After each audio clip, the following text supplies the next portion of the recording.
target market kita, profiling gitu ya. Mungkin teman-teman berpikir Prudential sebagai perusahaan pasti sudah punya target market, tapi pastinya teman-teman sendiri sebagai sales pasti teman-teman bukan sales ya, sebagai mitra bisnis Prudential pasti teman-teman itu punya target market sendiri-sendiri, ya kan? Saya dan C. Lutfi juga pasti punya target market yang berbeda-beda, gitu ya. Nah, kemudian contacting ya kemarin ya, bagaimana kita bikin janji temu, dan yang terakhir fact finding. Kalau teman-teman ikut yang sales cycle yang pertama. Nah, di sini di sales cycle yang kedua kita akan ngomongin tentang setelah kita melakukan fact finding itu, kemudian apa sih masalahnya orang tersebut sehingga kita harus mencari solusi untuk mereka. Apakah solusinya ada di insurance, ada di insurance, dan apakah Prudential bisa memberikan solusi produk yang sesuai gitu ya. Kemudian bagaimana kita melakukan presentasi ke nasabah dan bagaimana kita closing ke nasabah. Ya teman-teman ya. Nah ini kita mulai aja yang pertama. Oke.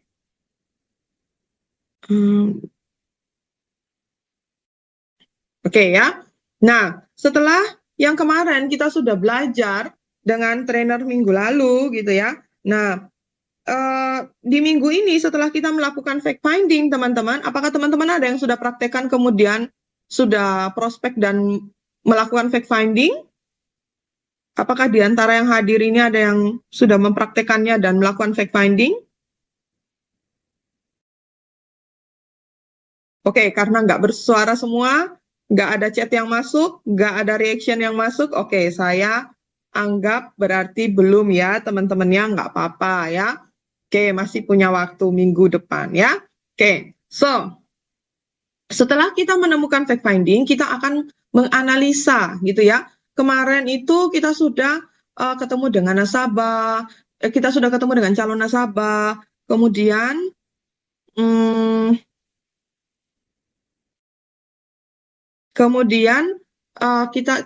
kita sudah ini apa itu namanya? Oh, C. Lutfi, kalau bisa C. Lutfi nanti tolong manage chatnya ya C ya, supaya diriku nggak buka-buka chat, soalnya ini kan kita rekam ya. Oke, thank you C. Oke. Nah, kemarin setelah teman-teman sudah melakukan pertemuan janji temu, kemudian sudah ketemu dengan calon nasabah, kemudian sudah ngopi-ngopi, cerita-cerita, curhat-curhat gitu kan ya. Nah, dari curhat-curhat, cerita-cerita kita yang ringan itu dengan nasabah, mungkin kita bisa menemukan ya fakta-fakta, oh iya nasabah ini seperti ini, seperti ini, seperti ini ya. Oh berarti kemungkinan dia punya masalah di sini yang harus gimana? Sorry? Yes, Robi? Oke, kita lanjutkan ya. Oke, so ya kalau misalnya teman-teman sudah dari menemukan masalah apa sih kira-kira yang ditemui oleh nasabah kita gitu ya. Nah, maka kita itu dari situ kita bisa menganalisa gitu ya, menganalisa. Oh, kira-kira dia punya masalah finansial seperti ini. Tetapi mungkin calon nasabah ini dia nggak aware gitu loh. Kalau dia punya masalah seperti ini gitu ya. Oke ya. Nah, karena calon nasabah kita mungkin merasa bahwa oh iya calon nasabah ini dia punya masalah seperti ini, tapi mungkin dia nggak aware. Kemudian kita harus menyampaikan dong ke nasabah kita. Kalau nggak gitu nasabah kita kan nggak aware dia punya masalah ya. Kalau dia nggak aware dia punya masalah, berarti ya nggak mungkin dong dia akan berpikir gimana solusi yang tepat, dan nggak mungkin dong kita bisa jual asuransi ke dia, ya nggak? Kita bisa menawarkan asuransi sebagai solusi yang tepat ke dia, ya kan? Nah, maka kemudian kita harus berusaha untuk menyampaikan. Sebenarnya bukan menyampaikan secara belak-belakan kayak, kamu tahu nggak masalahmu ini kayak gini-gini loh, nggak ya. Tapi kita itu mungkin bisa memancing dia dengan pertanyaan-pertanyaan, gitu ya. Bagaimana kalau terjadi hal ini? Bagaimana kalau terjadi hal ini, gitu ya. Nah, apakah kamu sudah punya backing atau sudah ada persiapan atau gimana gitu ya. Tentunya kita menyampaikannya itu secara friendly dan bukan langsung to the point seperti akhirnya nanti nasabah itu merasa kok gini ya gitu ya, nanti malah kita dijauhin gitu loh, ya kan? Nah, ketika menyampaikan ke nasabah tentang penemuan masalah kita, nah intonasi kita juga harus diperhatikan gitu ya. Nah, karena apa? Karena intonasi suara kita ini akan menambah faktor emosional saat penyampaian, teman-teman ya. Nah, untuk itu enaknya itu harus ketemuan, teman-teman ya. Kalau kita melalui chatting, nanti apa?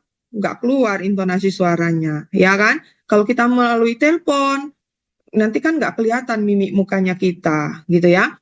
Jadi istilahnya dalam penyampaian masalah ini, dalam membuat nasabah supaya aware dengan masalah yang potensial, sebenarnya ini potential problem gitu ya, sebenarnya potential problem, bukan masalah yang sudah terjadi, tetapi ini adalah potential problemnya nasabah gitu ya. Nah, dalam menyampaikan potential problemnya nasabah ini, sebaiknya kita ketemuan dengan nasabah ya, supaya istilahnya secara verbal dapat, secara apa itu namanya, mimik muka juga dapat gitu ya, nonverbalnya juga dapat kayak gitu. Dan kemudian diingat teman-teman ya, karena kita harus hati-hati dan jeli dalam menyampaikan potensial problem ini, maka nasabah, kita harus ketemu dengan nasabah supaya kita juga bisa melihat reaction-nya nasabah gitu ya. Nah, jangan ucuk-ucuk kita langsung ngomong kayak gini, bagaimana kalau kamu sakit kritis gini-gini. Nah, nanti nasabah pikir, ini kamu nyumpain aku ya buat sakit kritis, kamu nyumpain aku ya buat cepat meninggal gitu kan ya. Kadang-kadang orang yang nggak open-minded kan bisa berpikir seperti itu ya teman-teman ya. Jadi kita harus hati-hati, oke? Nah, eh, nah ini ya yang tadi aku bilang ya, kita harus memancing mereka ya. Paling mudah gimana? Oh, dengan kasih logika berpikir ya, mancing mereka dengan pertanyaan juga boleh gitu ya, supaya mereka juga ikut mikir ya. Contohnya, dari fact finding kita tahu bahwa dari keluarga tersebut hanya sang suami yang bekerja atau berbisnis, sedangkan istrinya hanya ibu rumah tangga. Kemudian anak-anaknya ini masih kecil, ya, maka kita bisa menyampaikan potensial masalahnya mereka yang mungkin terjadi dengan bertanya, seumpama sang suami pergi keluar kota 1 bulan karena diutus untuk bekerja oleh kantornya, oke, maka pasti si suami ini akan menyediakan kebutuhan untuk keluarganya selama 1 bulan juga kan, gitu ya. Nah, kemudian kita tunggu jawabannya nasabah, ya. Jawaban nasabah ya kemungkinan iya dong, orang dia sendiri yang bekerja, mana mungkin dia nggak menyiapkan kasih uang jajan ke istrinya selama 1 bulan, gitu kan ya. Kemudian kita bisa bertanya lagi, nah dengan cara apa kamu menyediakannya, gitu ya. Nah, suaminya bisa bilang, oh iya, aku kan punya ATM ya, tak tinggal aja ATM buat istriku gitu ya. Oh iya, aku kasih tinggal uang tunai selama sebulan supaya dia bisa belanja. Seperti itu, ya kan? Nah, kemudian kita tanya lagi, nah, seumpama kalau kamu nih pergi selamanya, berarti kamu akan tetap menyediakan kebutuhan untuk keluargamu selamanya dong, ya kan? Nah, kira-kira caranya gimana kamu mau nyiapin kebutuhan buat keluargamu selamanya? Nah, maka di situ nasabah akan berpikir gimana ya caranya ya? Ya kan? Nah, ketika nasabah sudah mulai berpikir caranya gimana, maka disitulah kita bisa menawarkan solusi, yaitu Pru Future, Pru Anugerah Syariah, gitu kan ya? Oke teman-teman, sampai sini paham? Oke ya, saya lanjut dulu ya teman-teman ya. Soalnya, ya ini kita lagi recording juga. Oke.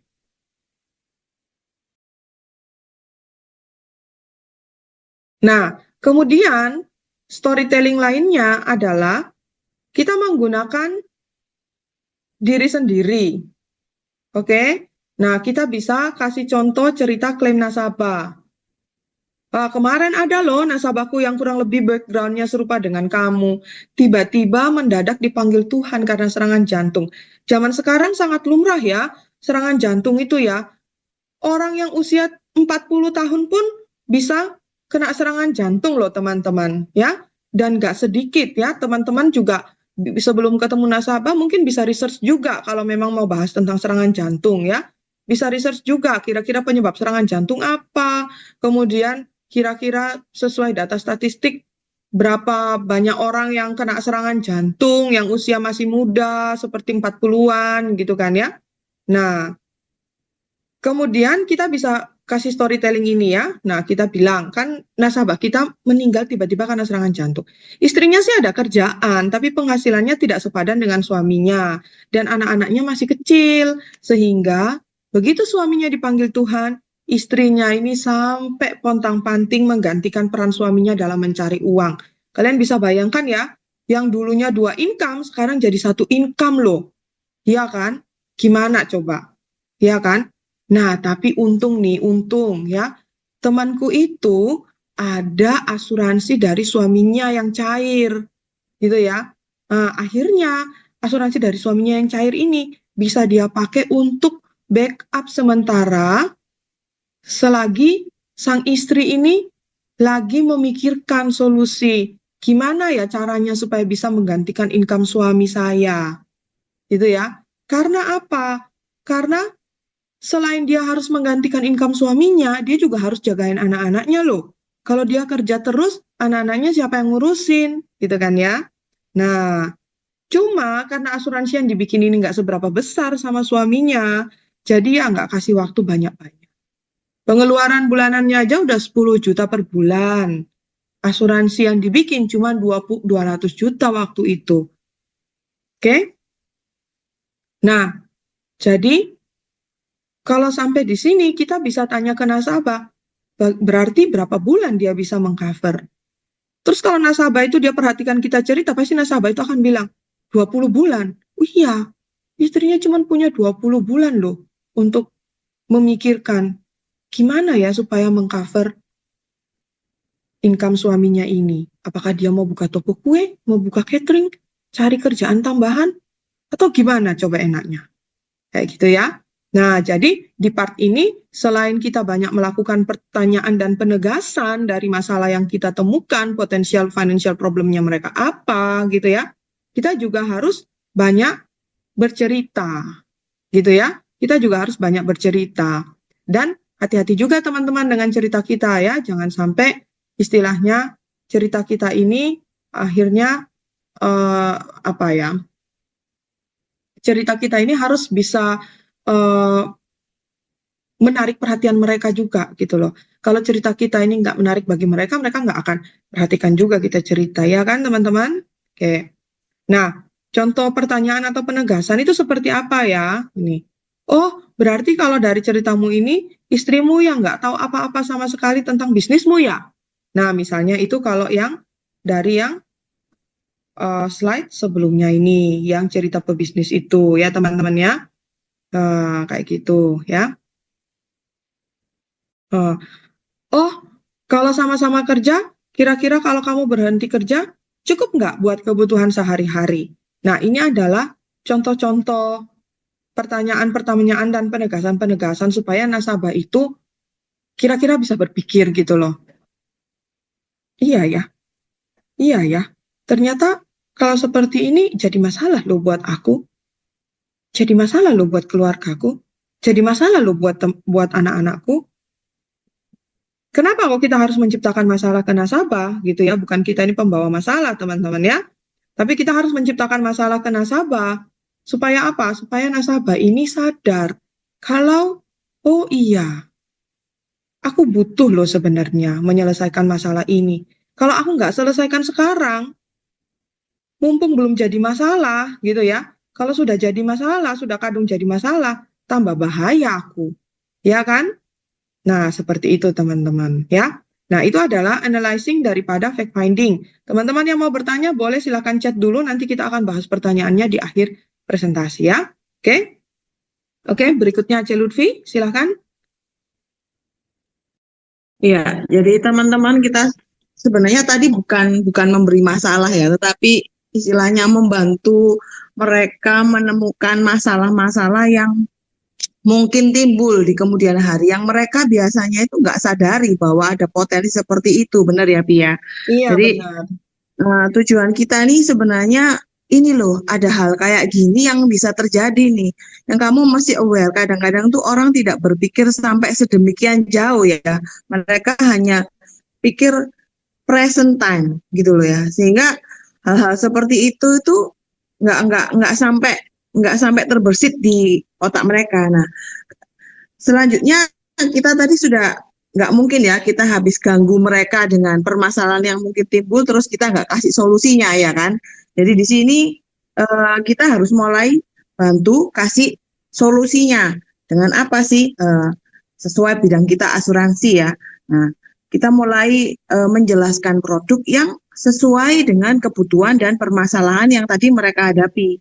Dan kita itu harus menyampaikan dengan bahasa-bahasa yang mudah untuk dipahami ya, karena kan kalau misalnya seperti kita ini yang sudah lama di bidang asuransi, pasti bahasanya kita udah sesama orang asuransi saling mengerti, tapi nggak bisa dimengerti oleh orang yang nggak pernah tahu ya. Jadi buat mereka itu mungkin agak sulit. Jadi teman-teman jangan pakai istilah-istilah nama-nama produk karena mereka pasti nggak akan ngerti. Kita aja mesti training ya untuk hal seperti itu. Nah, karena itu kita harus pakai dalam memberikan solusi itu kita harus pakai bahasa-bahasa yang mereka bisa paham. Nah, kita bisa cerita produk kita misalnya contoh asuransi jiwa ada 3 produk. Kita sampaikan masing-masing perbedaannya secara singkat. Tidak perlu terlalu panjang ya, nanti mereka tambah bingung.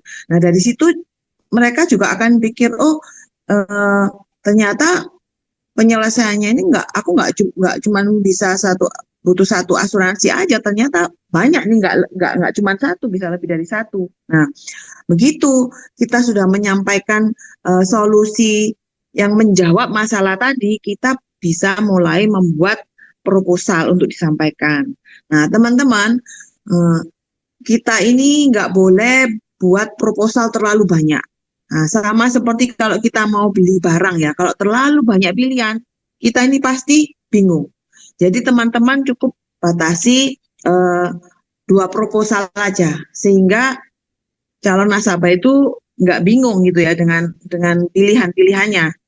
Nah, contohnya, kalau misalnya tadi yang seperti dicontohin, Pipi tadi masalah finansial yang suami kerja sendiri.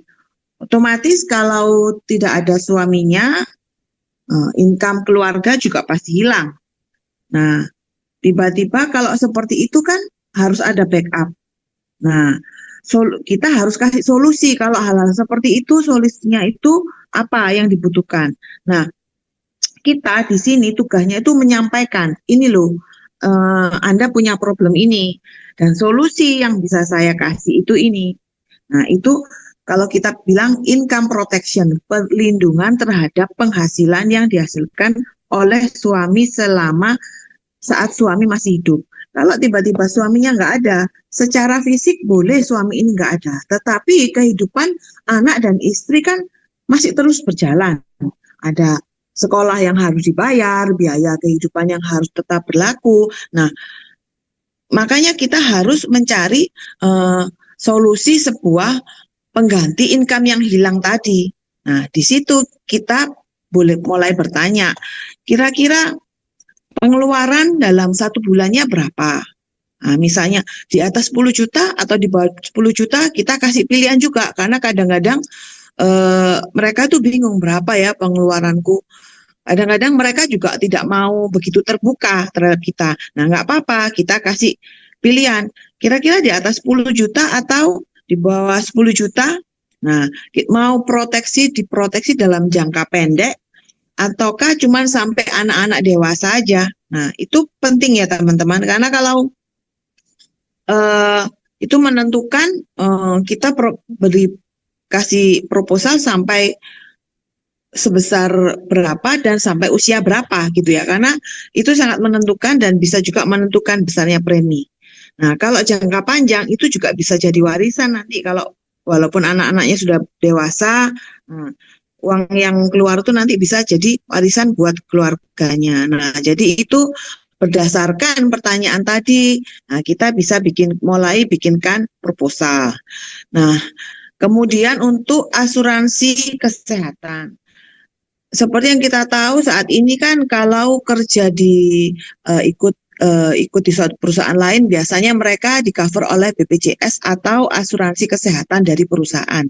Tapi memang tidak semua. Nah, kita tuh perlu menyadarkan mereka selama Anda bekerja di perusahaan tersebut, nah pasti di-cover, pasti disediakan asuransinya oleh perusahaan. Tetapi jika tidak bekerja di sana bagaimana? Dan kalau sampai terjadi sakit kritis yang sampai menghabiskan miliaran rupiah, apakah asuransinya bisa nanggung sampai seperti itu? Dan kalau misalnya nggak bisa menanggung, apakah keuangan keluarga itu cukup untuk menanggung kelebihan-kelebihan sisanya itu? Nah, itu yang harus kita sampaikan kepada mereka. Karena pada umumnya orang-orang tuh calon nasabah bilang, wah aku sudah di-cover kok sama asuransi perusahaan tempat aku bekerja. Nggak cuma aku, anak-anakku juga sudah. Tapi yang satu hal yang mereka lupa tuh bahwa asuransi tersebut hanya berlaku selama mereka bekerja di sana. Ya kan? Dan yang kedua, kalau yang bekerja sudah nggak ditanggung, bagaimana? Yang tidak bekerja sudah nggak, yang maksud saya orang tuanya sudah nggak ditanggung, gimana dengan anak-anaknya? Nah, itu kan harus dipikirkan. Kemudian kita juga mesti bertanya, kalau misalnya mau terjadi sakit, teman-teman lebih nyaman di cover, berobat sampai mana? Indonesia aja atau luar negeri, Malaysia, Singapura atau mana? Nah, juga teman-teman juga tanya, mau lebih nyaman sekamar berdua atau sekamar satu orang. Nah, itu kita mesti tanya dengan jelas karena dari situ juga kita akan menentukan produk dan besarnya premi. Nah, kira-kira sampai sini apa ada pertanyaan teman-teman? Silakan jawab di chat, nanti kita bahas satu persatu. Ya, oke teman-teman yang punya pertanyaan boleh dibahas ditulis di chat ya. Nanti setelah saya dan C. Lutfi presentasi, terus nanti kita bahas ya pertanyaannya ya. Oke. Nah, sekarang closing nih. C. Lutfi, closing. Closing gimana, C? Tadi setelah buat proposal, nah kita kan jelasin lagi ya, C ya. Secara singkat, kemudian kita memberikan tekanan-tekanan, pentingnya memiliki proteksi sesuai dengan masalah yang terjadi. Bukan masalah yang terjadi, tapi potensial masalah ya. Potensial masalahnya, kita kasih penekanan-penekanan, ya kan? Nah, pada saat kita mau closing, sebaiknya kita ketemu dengan calon nasabah. Benar ya, Ce ya? Betul. Jadi teman-teman penting sekali kita itu untuk bertemu secara langsung. Karena di situ kita bisa membahas lebih detail dan kita bisa tahu ya ekspresinya, tanggapannya secara lebih jujur ya. Kalau di WhatsApp atau teks atau telepon kita nggak bisa tahu jelas. Nah, kalau kita bertemu secara langsung itu lebih afdol mungkin ya, lebih tepat, lebih enak ya. Nah, dalam kita sudah bikin proposal tadi. Nah, dalam menjelaskan proposal kita harus to the point ya teman-teman. Jangan bertele-tele. Kita harus jelaskan sesuai dengan yang kita bikin masalah tadi. Jadi ini tadi masalahnya, ini solusinya. Langsung kita jelaskan poin-poin itu dulu. Jadi nasabah itu paham. Oh, jadi kalau misalnya terjadi meninggal dunia dapat sekian, ini bisa untuk berapa lama, kita jelaskan itu dan di cover sampai berapa lama, kita jelaskan semua. Dan yang paling penting kalau memang yang ditemui itu suami istri, kalau bisa dua-dua ada di situ ya Pi ya, sehingga semua bisa saling mendengarkan ya. Jadi seperti itu. Dan biasanya teman-teman setelah kita bawa proposal itu mereka jarang sekali ada, tapi jarang sekali terjadi bilang, oh iya saya langsung mau beli. Nah, jarang sekali ya, betul ya, Pi? Ya, itu makanya kita ada yang namanya trial closing, percobaan closing. Gimana? Nah, seperti yang tadi dijelaskan teman-teman bawa 2 proposal. Nah, misalnya ini proposal dengan nominal 1 miliar dan 2 miliar. Kita jelaskan preminya berapa. Nah, lalu kita akan tanya kira-kira yang cocok, yang nggak membebani cash flow-mu untuk saat ini itu proposal yang mana gitu. Jadi amit-amit kalau misalnya terjadi resiko beneran ya, yang kira-kira bisa cukup membackup kebutuhan keluargamu ini yang mana.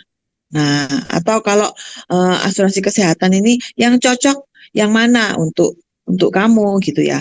Nah, setelah trial closing biasanya pasti ada penolakan, pasti ada alasan segala macam. Nah, biasanya kalau kita kelompokkan, alasannya sebenarnya sih cuma 4 ya, teman-teman. Biasanya cuma pertama pasti dia bilang, waduh saat ini saya belum ada uang.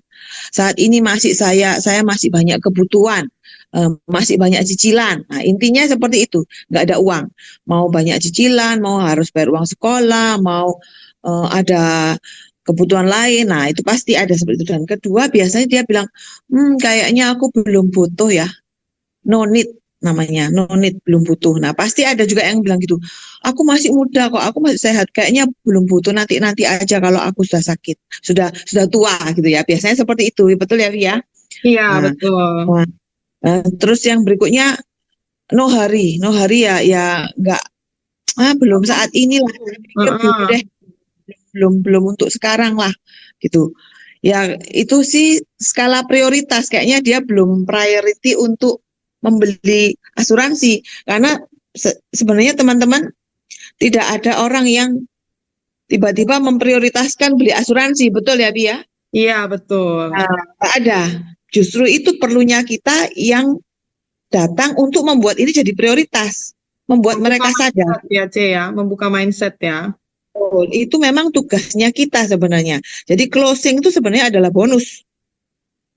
Yang kita lakukan tuh buka mindset dulu. Ini loh, ada potensi seperti ini, solusinya ini, dan kamu tuh butuh ini. Nah, itu ya teman-teman. Ada. Berikutnya, setelah tadi yang pertama apa? No money, nggak punya duit. Ya toh. Kedua, belum butuh, no need. Nah, ketiga, no hurry, belum saat ini gitu. Yang keempat apa?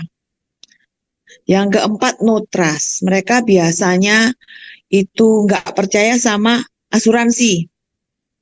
Bisa juga nggak percaya sama agennya loh ya. Bisa ya, Wah, Pi itu ya? bahaya sih. Nggak percaya sama Nah, agent itu ya bahaya. kadang-kadang mungkin mereka belum terlalu mengenal atau istilahnya ya nggak kenal betul temannya si A, temannya si B.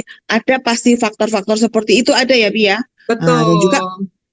belum kenal sama orangnya, sama orang ini anti asuransi, nggak percaya asuransi bakal bayar, atau karena pernah dengar ada orang yang klaimnya tidak terbayarkan, atau macam-macam lain lah di luar sana tuh pasti banyak. Nah, itu sebenarnya semua itu adalah tugas kita untuk meluruskan. Jadi kita ini bukan memaksa mereka atau harus beli, enggak. Tetapi pertama pasti membuka mindset mereka, mengasih masalah yang mungkin timbul, dan memberi solusi. Dan kalau bisa ya pasti closing sama kita ya teman-teman, maunya kan seperti itu tadi tujuannya, rentetan Iya, sales betul. Amin, cycle-nya. Betul amin. nggak ya? Iya, amin. Ya. Tapi kan itu semua nggak mungkin bisa mulus langsung terjadi. Wah, langsung satu kali datang langsung kali ketemu tanda tangan, wah amin, itu kesukaan banyak orang ya, semua senang. Tapi kenyataannya kan nggak seperti itu ya teman-teman. Jadi memang kita harus terus berusaha, terus menabur, terus trial closing ini. Nah, seperti yang saya bilang tadi ada 4 macam alasan. Nah, di kelas ini kita nggak bahas ya teman-teman, karena itu akan satu kelas panjang sendiri, bisa mungkin dua kelas, 3 kelas, karena itu kan akan lebih detail. Nah, itu akan kita bahas untuk kelas berikutnya, itu handling objection ya. Nanti teman-teman bisa ikut. Nah, di sini kita hanya membahas sales cycle ya, urutan-urutan mulai dari fact finding, bikin proposal, sampai menjelaskan proposal dan trial closing. Betul. Nah, Nah, teman-teman, oke, kita mungkin kalau yang seperti tadi C. Lutfi bilang ya, ada penolakan-penolakan. Nah, itu biasa teman-teman ya. Kita jualan apapun juga pasti ditolak, pernah ditolak ya nggak, C? betul, jangankan jualan, kita nawarin permen aja ke sebelah kita belum tentu diambil, benar nggak? Mau Benar. permen nggak? Bisa jadi, oh enggak, thanks, aku lagi enggak makan gula. Kan bisa. Betul ya, Pi? Betul, betul, betul itu, Teman-teman C. lihat teman-teman lihat di misalnya Zara ataupun toko-toko baju lainnya. Enggak semua orang yang keluar dari situ bawa paper bag isinya belanjaan. Betul ya, Pi ya? Padahal segitu Betul. banyak. Enggak ini. Nah, tapi teman-teman jangan khawatir. Selama kita menabur dan apa yang kita sampaikan baik dan apa yang kita lakukan itu memberi dampak positif, impact buat mereka. Mungkin memang hari ini mereka belum ada duitnya atau ya belum bisa lah, belum ada ini ke situ. Tapi selama teman-teman itu memberi satu nilai tambah buat mereka, pasti mereka akan ingat kok. Benar ya, Pi ya? Betul banget, Closing C. nggak bisa. Closing mungkin nggak terjadi hari ini, minggu depan, bulan depan, tahun depan, atau malah bisa beberapa tahun. Itu sering kita alami ya, Pi ya. Betul, C. Nah, jadi nggak masalah teman-teman, tetap dilakukan. Itu. Berikutnya, Pi, silakan Pi untuk referral Pi. Oke. Ini tadi udah dijelaskan C. Lutfi semua ya, teman-teman ya. Nah, jadi kalau misalnya ketika ada penolakan, teman-teman, jangan lupa kita tetap follow up nasabah ya. Oke, kita tetap follow up nasabah supaya apa? Supaya nanti kalau memang nasabah sudah punya duit, nasabah sudah memprioritaskan asuransi, dia ingat sama kita dan dia tetap percaya sama kita. Gitu ya, teman-teman ya. Nah, sekarang setelah kita sudah closing dengan nasabah, teman-teman, nah waktunya kita bisa lanjutkan dengan meminta referensi ya, teman-teman. Kenapa kita bisa meminta referensi? Karena ketika mereka itu ketika mereka itu sudah closing dengan kita, berarti mereka itu paling enggak sudah punya trust dengan kita. Mereka sudah pikir bahwa oh ya, C. Lutfi ini adalah agen asuransi yang baik loh, penjelasannya itu jelas, runtun. Ya, aku juga percaya kok dengan C. Lutfi ini ya kan ya. Nah, sehingga ketika nasabah memberikan referensi kepada orang lain gitu ya, mungkin orang yang dia referensikan ke kita itu nggak kenal dengan dia sama sekali sebelumnya gitu loh. Tapi karena kita ini direferensikan oleh orang gitu ya, di mana mungkin dia ini teman baik gitu ya dengan orang tersebut, nah maka secara otomatis dia pasti percaya kok sama kita gitu loh. Oh iya, temanku percaya sama C. Lutfi. Oh iya, berarti C. Lutfi ini baik ya. Udah nggak apa-apa, aku juga. Kayak gitu ya. Nah, biasanya seperti itu. Nah, cara memintanya bagaimana? Nah, kita nggak bisa to the point langsung minta referensi, tapi kita bisa dengan cara seperti ini ya. Menurut Cece atau Koko, solusi yang saya jelaskan ini bagus nggak buat mengatasi masalah finansial yang mungkin terjadi kemarin, yang aku ceritakan ke Koko itu loh. Nah, kalau misalnya menurut Koko atau Cece bagus, kira-kira ada kepikiran teman atau relasi yang mungkin dalam kondisi yang serupa dengan Koko atau Cece nggak? Nah, yang mungkin mereka juga cocok loh dengan solusi ini gitu. Kalau ada boleh ya minta tolong bantuannya jelasin juga, nggak harus ngambil nggak apa-apa gitu ya. At least temannya Cece atau Koko itu mau ketemuan sama saya, kemudian didengerin, kemudian supaya mereka itu juga bisa prepare gitu loh, supaya jika masalah tersebut terjadi juga ke mereka, mereka juga punya backingan logo sama seperti Koko kayak gitu ya. Atau kita bisa juga dengan kata yang lebih santai ya. Nah, misalnya kita mau tanya dia berapa bersaudara, ya kan? Nah, kemudian kita bisa tanya juga, oh kira-kira saudaranya Koko itu sudah punya nggak ya program yang sama dengan Koko ini gitu ya? Kalau belum mungkin apakah bisa ya saya ketemu dengan saudaranya Koko atau Cece itu gitu ya, supaya saya bisa menjelaskan juga ke mereka gitu ya. Tujuannya apa sih? Tujuannya supaya ketika terjadi sesuatu kepada mereka juga, potensial problem yang sama, mereka juga sudah punya backingan. Kayak gitu ya teman-temannya. Nah, itu adalah minta referensi gitu ya. Nah, C. Lutfi mungkin ada yang mau ditambahkan untuk referral? Iya, paling-paling ya kurang lebih seperti itu. Kita mungkin bisa bilang solusi yang aku tahu yang kita ceritakan tadi itu kira-kira membantu nggak? Ya pasti bilang membantu ya. Nah, case-case seperti ini kira-kira mungkin nggak terjadi pada orang-orang di sekitar kita. Mau teman-teman, mau saudara, mau kenalan kita, dia pasti jawab mungkin. Nah, kalau ada hal baik seperti ini, ada permasalahan dan ada solusi. Kira-kira siapa yang kamu mau bantu untuk juga kasih solusi seperti ini sehingga nggak terjadi lagi hal-hal yang nggak enak mengenakkan di keluarga-keluarga itu gitu. Paling hanya bahasanya ya Pi ya, Iya, gimana caranya betul. kita untuk menyampaikan untuk membuat mereka sadar. Jadi terkesannya bukan kita nodong minta referensi, tapi mereka juga membantu keluarga lain Betul, betul, mensarankan Cek. memberi solusi yang sama untuk keluarga-keluarga lain, teman-teman terdekatnya mungkin, keluarganya mungkin, atau teman kantornya atau siapapun yang mereka bisa bisa tahu, bisa kenal. Kadang-kadang itu mungkin saat kita tanya mereka tuh nggak kepikiran, betul ya Pi ya?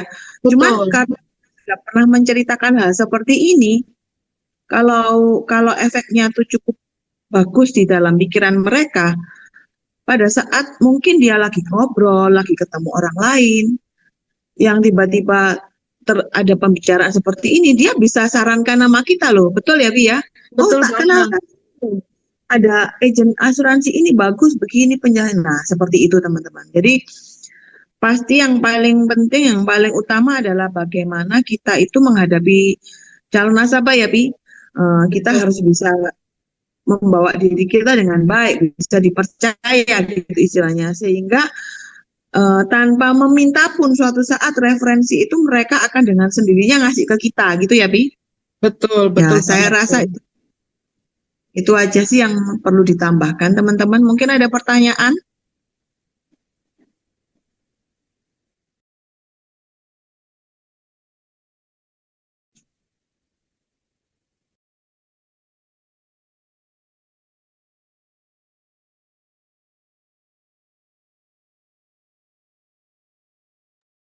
C, halo C, maaf C, udah selesai C rekamannya. Iya, halo ya. Gimana teman-teman? Eh, Indra sama Robi. Apa ada pertanyaan? Aman, C. Aman, aman. Ya, kurang lebih kayak Aman? gitu. Ya, bisa Kurang chat lebih paham. atau open mic ya.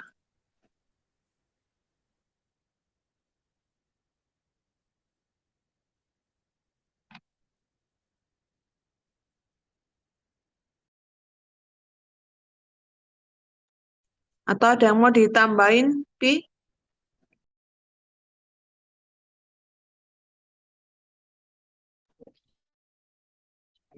Eh, kalau dari aku sih, kalau misalnya teman-teman ada pertanyaan, silakan teman-teman boleh eh, open mic atau bisa chat ya teman-teman ya. Jangan malu-malu ya teman-teman ya. Eh, nah, kalau dari aku, biasanya kita itu eh apa itu namanya setelah menjual, kalau aku ya biasanya itu aku itu lupa atau sungkan untuk minta referral. Nah, Celupi mungkin apa itu namanya buka Celupi mungkin perlu perlu kasih kita tips nih. Kira-kira Celupi gimana pengalamannya untuk minta referral?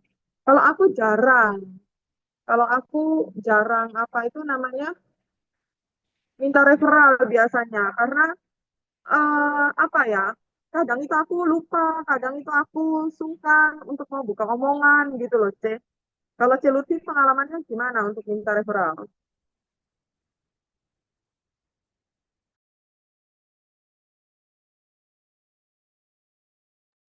Ya, memang memang minta referral itu nggak mudah ya teman-teman.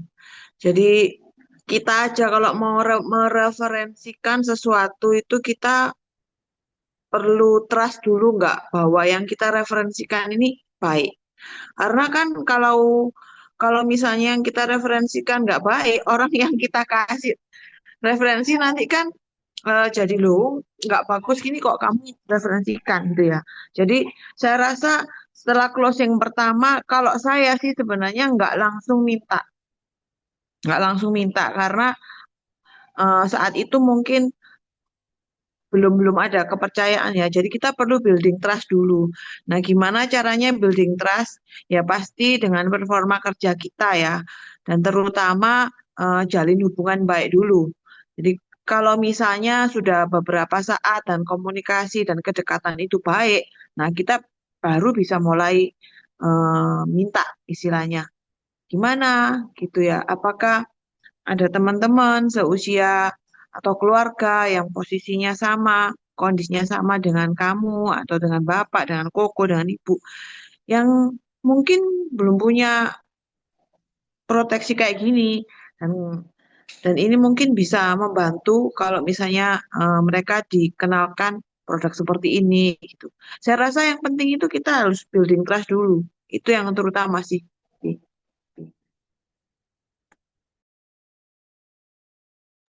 Jadi enggak langsung minta referensi juga ya, C ya.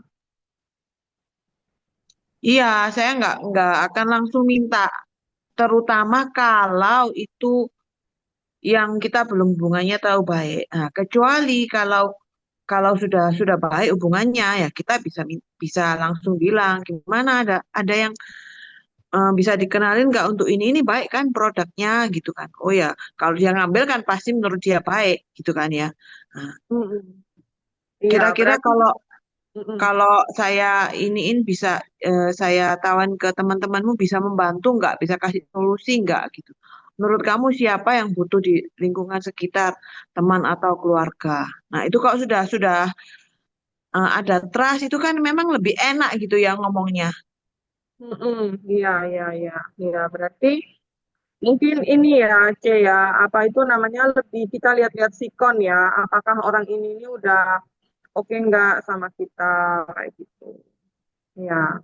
Nah, ini nih tadi ada chat dari Robi ya, Hai Robi. Nah, katanya Robi cuma perlu lebih sering terjun lapangan. Iya benar, Robi ya. Semakin kita Tuh, sering terjun lapangan, semakin kita sering menghadapi orang, kita akan semakin lancar untuk proses closingnya ya, C ya. betul, betul, betul sekali. Cara ngomongnya kita juga akan beda. Nah, hari ini ngomong misalnya masih terbata-bata, nanti sudah 2 kali, 3 kali, kelima pasti udah lebih pintar, ke-10 apalagi, nah, dan seterusnya teman-teman. Dan akan belajar lebih banyak ya menghadapi orang itu pastilah. Iya, Di repeat, repetition, ulang terus. Jadi iya, teman-teman tuh jangan khawatir, jangan kayak kayak terbeban ketemu orang ini harus closing tuh jangan dulu. Nanti stres sendiri. Jadi teman-teman tuh ketemu orang ya sharing-sharing aja dulu. Mungkin lagi di tempat nongkrong ini misalnya, ini kalau kayaknya cowok-cowok semuanya di tempat nongkrong ya cerita-cerita aja dulu apa yang kita pelajari gitu. Baru bikin janji temu kalau misalnya memang berkenan untuk temu. Kalau enggak pun ya teman-teman ya enggak usah maksa gitu ya, cari yang lain. Karena di luar sana kan image-nya tentang agent asuransi itu suka maksa gitu. Itu kan yang nggak enak ya untuk kita dengar ya. Nah, kita harus bisa menjaga itu. Kalau kalau teman-teman maksa, berikut udah nggak mau ditemuin lagi, nongkrong udah bisa nggak diajak ini. Wah, jangan ngajak si Lutfi ah, ngomongnya asuransi terus. Jangan ngajak si Lutfi ah, dia ini maksa untuk ketemu gitu. Jadi mengalir aja gitu loh, nyantai aja dulu, jangan terlalu jadi beban gitu ya. Jadi kalau tipsnya sih mungkin eh, daripada memaksakan di satu yang belum tentu lebih baik apa ikut di banyak banyak kegiatan supaya ketemu lebih banyak gitu ya Via. Betul ya. Kalau itu dari saya, iya. mungkin dari Vivi ada tambahan. Iya benar, memang kalau kita ikut lebih banyak komunitas gitu pasti kenalan kita akan lebih banyak sih. Kayak gitu teman-teman ya. Tapi ya tergantung kembali lagi ke waktunya teman-teman ya. Karena gimana-gimana teman-teman juga harus bagi waktu juga dengan keluarga, dengan anak, istri, suami ya. Jadi supaya balance ya. Oke teman-teman. Mungkin itu aja sih pagi ini dari aku dan C. Lutfi. Kalau teman-teman masih ada yang mau tanya silahkan. Kalau enggak mungkin kita akhiri ya C ya. Iya, boleh. Oh, ini ada yang udah out satu. Udah ada out ya. Ya, Indra udah Oke. out duluan. Robi Heeh. gimana ada? Oke, C, aman kok, C. Ya, ini nggak perlu ketemu orangnya sih. Iya, Robi, benar. Harus lebih rajin terjun lapangan aja sih, kayak gitu. Leadernya siapa, Robi? C, Ellen. Oh, Ellen. Oh Iya, ya, iya. Ellen. Iya, Praktek aja dulu. Praktek aja dulu, Robi. Oke, siap, C. Ya. iya, oke. Ya, gitu ya, C ya. Robi, nggak ada pertanyaan Ya, ya? belum ada, C. Oke. Iya, oke deh kalau gitu. Thank Terima you kasih ya ya, C. sudah join Thank kelas you, pagi thank ini you. ya, Robi. Ya, Ya, sama-sama. Bye. yes. Yuk, Thank you. makasih Pak Afid. Bye, Iya, C. C, sama-sama, C. Bye. Terima kasih. Ya. Ya, bye. Bye.